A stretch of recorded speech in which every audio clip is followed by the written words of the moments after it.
Hi, I'm Tracy. And I'm Tom. Welcome to Sailing Bucket List. We're retired people from St. Louis, Missouri, and we're sitting here on our sailboat. We are currently not wearing our life jackets because our boat is sitting on the hard at Irish Boat Shop in Charlevoix, Michigan. In episode 35, we'll show you the kinds of things that we think about and plan on during the long winter months.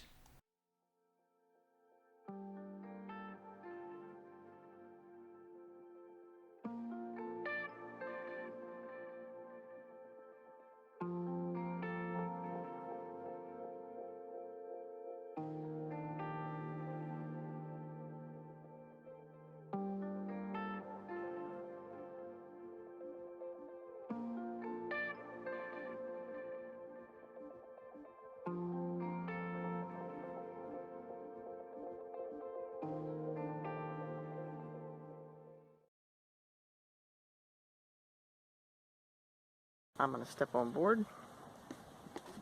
Mention the winches. Mention the winches. Oh yeah, self-tailing winches. Very cool. 4 of them. 4 self-tailing winches.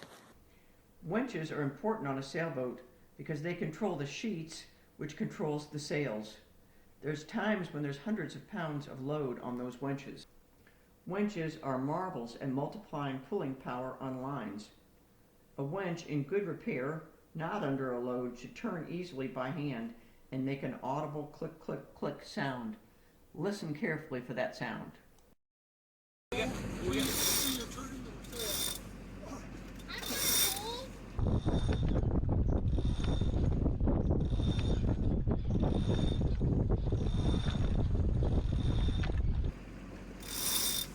Oh! We gotta get the sails up! Hurry! He's doing fine.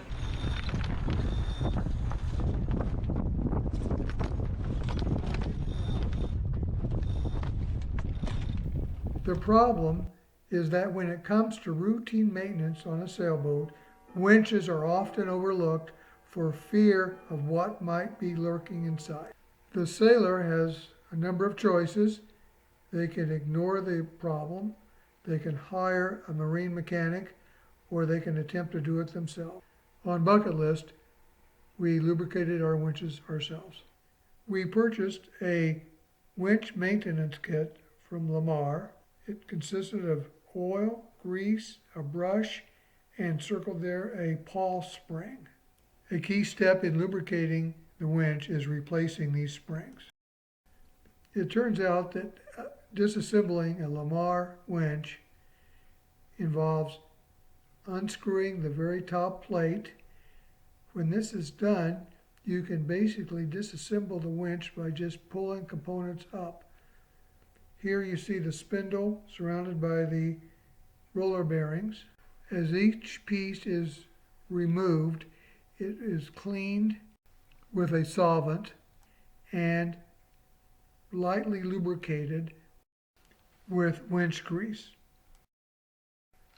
By removing pins from the base of the winch, you can gain access to the gear train. Now you see the gear containing the pawls. The pawls, P-A-W-L, is what causes the clicking sound on the winch. Aside from cleaning each part, lightly oiling the pawls and replacing the pawl spring is the main task in winch maintenance. A new pawl spring from the kit is inserted and 1 drop of lubricating oil is placed on the spring. In this photograph, you can see the pawl spring inserted in the pawl. The pawls are reinserted in the correct orientation, and here in this photograph, the pawls are depressed to allow for reassembly. With the purchase of a winch maintenance kit and less than an hour of effort, this winch is now ready for another year or 2 of trouble-free operation.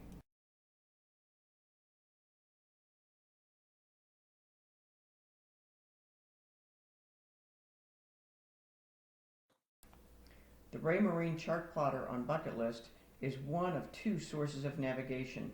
and it's the only source, the only way of displaying radar on our boat. This chart plotter is 14 years old. It's well beyond its 10-year life expectancy. Raymarine no longer supports this piece of equipment. The H problem manifested itself in the chart plotter being somewhat erratic. Possible courses of action were purchase a brand new chart plotter, which would have required the replacement of a functioning radar. We chose a more economical option. We went on eBay and found a workable Raymarine C80 chart plotter. We installed the newly purchased chart plotter, and when it worked, we reinstalled the original and kept the newly purchased chart plotter as a spare. The wind instrument is an essential piece of equipment that gives us information about the speed and direction of the wind. When we were coming back from the North Channel, our wind instrument stopped working reliably. We found ourselves tying things like shoelaces to the standing rigging to get a little information about what direction the wind was coming from. Clearly, we needed to replace that instrument. What we did was the same as we did for the C80 chart plotter. We went on eBay and found a ST60 Plus wind instrument from Raymarine and purchased this not as a spare but as a replacement. Good morning, Tom. Good morning. What are you working on? Well, we received a package from eBay, and I went to pick it up this morning. And what it was a replacement of one of these. This is a Raymarine ST60 Plus wind indicator. And what we got in the mail, in the package, was a replacement for that. Another ST60 Plus wind indicator. Why did you need to replace it? Well, we've been getting very bad data on this indicator. Sometimes the direction would show, sometimes it wouldn't. Sometimes the wind speed would show, sometimes it wouldn't. And at first we thought it might have been spiders, or Spiders on the top of the mast? on top of the mast, keeping the transducer, the wind vane and the anemometer from working. But then we got this Raymarine chart plotter, and it's receiving this data from the top of the mast, and it's receiving good, clean data.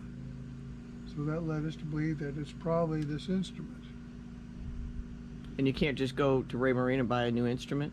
Unfortunately not. This dates back to about 2007, 2008, but basically came with the boat, and it's no longer serviced or maintained by Raymarine. So they think it's old. Well, they think it's old. And on eBay, I did find have one that was, quote, in good condition, has a 90-day warranty. They will accept returns. So we went ahead and purchased that. And then, Looks like you got things torn apart already. well, yeah, took the nav pod apart. But here it is. Here's the new one. And basically the installation consists, once you get the nav pod apart, of installing these 5 color-coded wires in the right socket, and then this power cable. And now I'm going to go downstairs, and we're just going to see if it functions. So, Have you ever done this before, Tom? no, I haven't. Would you say it's a difficult job, requiring a lot of skill? It does require accuracy that you do it correctly.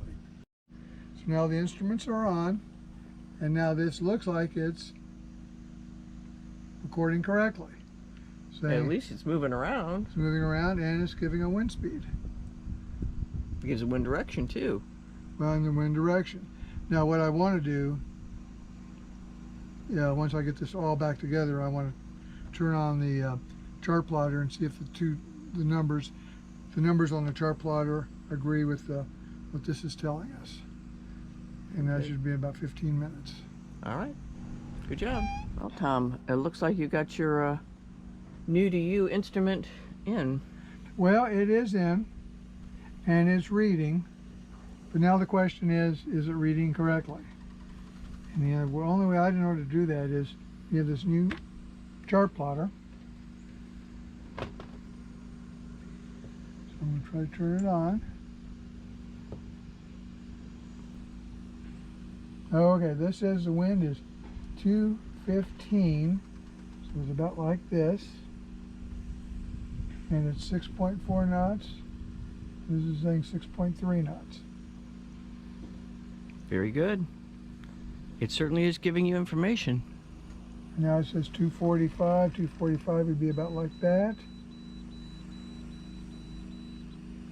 So I think we have a wind instrument, Trace. Very good. All right. Now, if you had not got a used instrument, if you wanted to replace your wind instrument, what would that have entailed? A bit more than this. Entailed basically getting new transducers on top of the mast, running the new wires down the mast. Basically, we would have to go from a NEMA 0183 network, which these older instruments are on, to a NEMA 2000 instrument network, which the newer instruments are on. Everything would be new. That would also be expensive. Thousands of dollars. Yeah. Well, thank you for saving us thousands of dollars. Now, for how long? And we have a 1-year service plan on this. So right now it works and it's under warranty. So we'll just. Oh, very good. Thank you for installing that. You're welcome. With all the equipment on board fully functioning, my skipper is now happy. This concludes episode 35. Thank you for watching.